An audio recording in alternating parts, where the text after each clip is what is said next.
बदलाव की उम्मीद है और ये एक्सपेक्टेड लाइन पे भी है। भारतीय जनता पार्टी जहां ये कोशिश करेगी कि इस रिजल्ट के बाद की तैयारी क्या हो, वहीं आम आदमी पार्टी के द्वारा ये तैयारी की जा रही है कि कैसे अब इसको जश्न मनाया जाए। 3 बजे के करीब में अरविंद केजरीवाल, मनीष सिसोदिया, भगवंत मान, ये तमाम जो सीनियर लीडर हैं ये ऑफिस पहुंचेंगे और उसके बाद अरविंद केजरीवाल लोगों को बताएंगे और धन्यवाद देंगे, जैसा हर चुनाव रिजल्ट के बाद वो करते हैं। और वहीं से एक तरह से आप ये मान के चलें कि वो इस बात को बताएंगे कि एमसीडी में आम आदमी पार्टी की सरकार बनने वाली है और मेयर जो होगा वो आम आदमी पार्टी का होगा। हालांकि ये तय करने में अभी बहुत वक्त लगेगा, लेकिन कुछ देर में अरविंद केजरीवाल जब बाहर आएंगे कब होता है मेयर का चुनाव? अमूमन नतीजों के कितने दिन बाद हो जाता है? नतीजों के आने के बाद नोटिफाई किया जाएगा, जैसे बाकी चुनाव होता है उसी हिसाब से नोटिफिकेशन जारी किया जाता है। फिर अगर कोई और पर्चा नहीं भरता है, सिर्फ एक कोई पर्चा भरता है, तो उनको मेयर घोषित कर दिया जाता है। नहीं तो चुनाव होता है, बजाबते नॉमिनेशन का टाइम उसके लिए डिक्लेयर किया जाता है और फिर उसके बाद चुनाव होता है और वहां पे तब रिजल्ट आता है। तो मान लीजिए कम से कम 10 दिन का करीब वक्त लगेगा जब इसमें ये पूरी प्रक्रिया पूरी हो जाएगी। अच्छा, हमारे साथ हर्षवर्धन त्रिपाठी जी, रामकृपाल सिंह जी, दोनों वरिष्ठ पत्रकार जुड़ चुके हैं। रामकृपाल जी, हर्षवर्धन जी, स्वागत है आपका।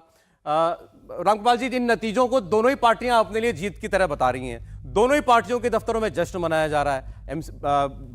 आम आदमी पार्टी आगे चल रही है और मेजॉरिटी को शायद पार कर लेगी, इसकी उम्मीद ज्यादा दिखाई दे रही है। और बीजेपी ये इस बात पर अपनी जीत बता रही है कि हमें तो बताया गया था कि हम 70 के नीचे रहेंगे और हम बराबरी में खड़े हैं। तो आप सही मायनों में किसकी जीत? देखिए सौरभ जी, गणितीय हिसाब से तो निश्चित तौर पर आज का जो म्युनिसिपल कॉर्पोरेशन है वो आप पार्टी जीत रही है, आम आदमी पार्टी, इसमें कोई वो नहीं है। लेकिन अगर आप ये कहेंगे कि देखिए आज पूर्वा चल रही है, कल हो सकता है पछुआ चले, जैसी की संभावना या ये है। अगर आप इस पोल का कि 2 हिमाचल वहाँ और दिल्ली में म्युनिसिपल कॉर्पोरेशन का चुनाव, अगर इसका मैसेज आप देखेंगे तो मैसेज बहुत साफ है। बीजेपी 15 साल की एंटी इनकम्बेंसी के बावजूद वोट परसेंट में आगे आ रही है। कहने का मतलब यह है कि दिल्ली की जनता ने कहीं ना कहीं ये बात बहुत क्लियर है, और कांग्रेस ने जिस तरह से अपना विलय कर दिया है आप पार्टी में, कि जिस तरह विधानसभाओं में आप जीतते रहे, अब कॉर्पोरेशन में भी आप जीतिए। आप ये सोचिए कि 31 सीट में से कांग्रेस आज, अगर मुझे नहीं पता अभी कि कितना आ रही है, शायद 10 या 11 आ रही है, इसका मतलब 20 सीटें आपने जो है एकदम बिल्कुल उनको दे दिया। वोट परसेंट में भी 21% कांग्रेस का था पिछली बार, वो चला गया। तो अगर आप देखें तो पैटर्न बिल्कुल साफ है, बीजेपी की स्ट्रेंथ बढ़ रही है। आप पार्टी जो है वो कांग्रेस को पूरी तरह से विधानसभाओं की तरह इसमें भी सफाया कर रही, जैसे पंजाब दिल्ली में किया।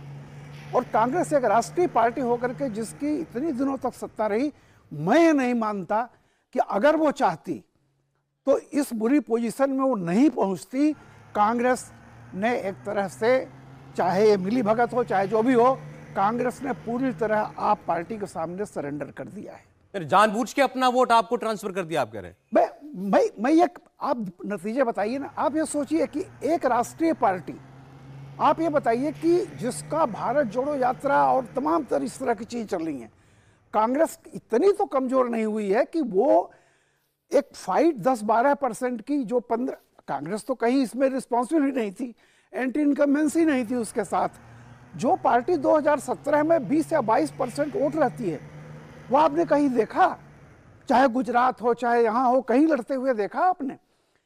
और देखिए पिछले 3 चुनावों में जो रहे हैं, हमेशा आप देखिए कि कांग्रेस अगर 20% के आसपास रहती थी, आप पार्टी और बीजेपी, हमेशा त्रिकोणीय फाइट में बीजेपी के वोट कम रहे लेकिन सीटें ले गई थी।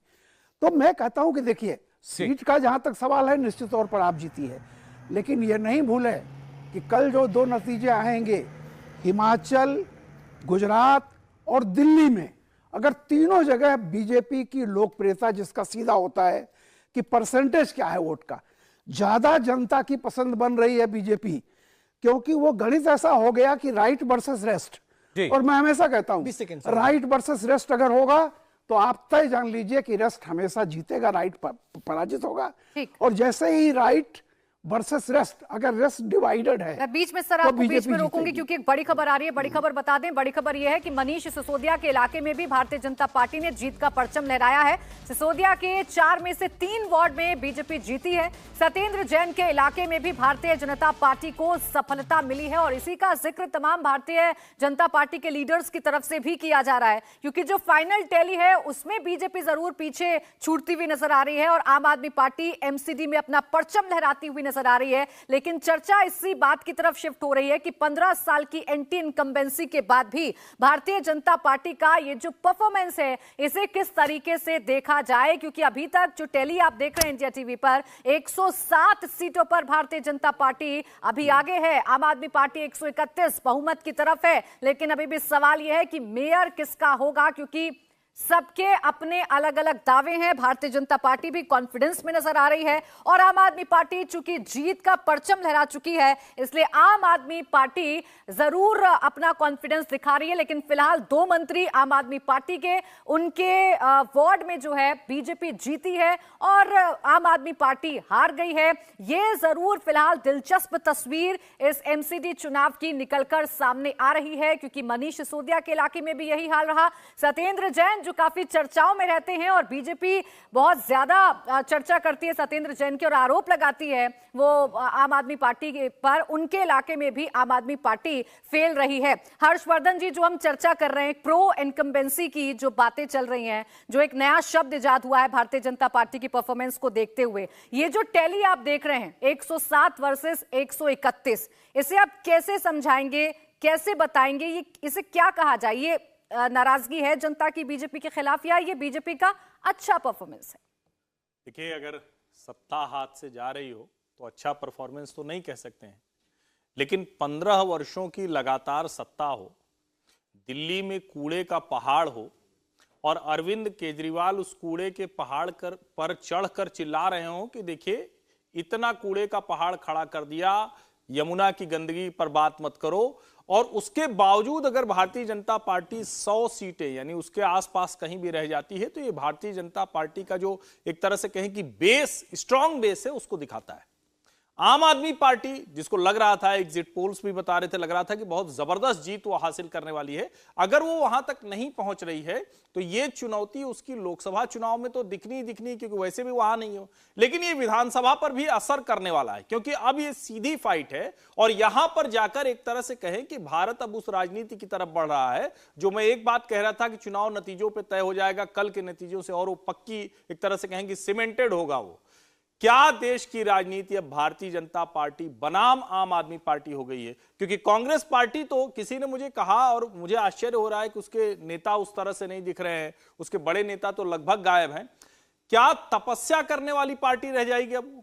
क्या उसका राजनीति से कोई लेना देना नहीं होगा? क्या भारत जोड़ो यात्रा के अलावा कोई दूसरा काम कांग्रेस नहीं करने वाली है? मैं इस पूरे नतीजे को इसी तरह से देखता हूं और मेरा यह मानना है कि देश की राजनीति के लिए अच्छा है कि 2 पार्टियां जो आमने सामने लड़ रही हैं, सत्ता के लिए सब कुछ करना चाह रही हैं, वो देश की राजनीति में अब स्थायी तौर पर आमने सामने बनने वाली है। बिल्कुल। इंडिया टीवी हर वक्त हर जगह डाउनलोड करने के लिए सर्च करें India TV news Google play store या ऐप स्टोर पर।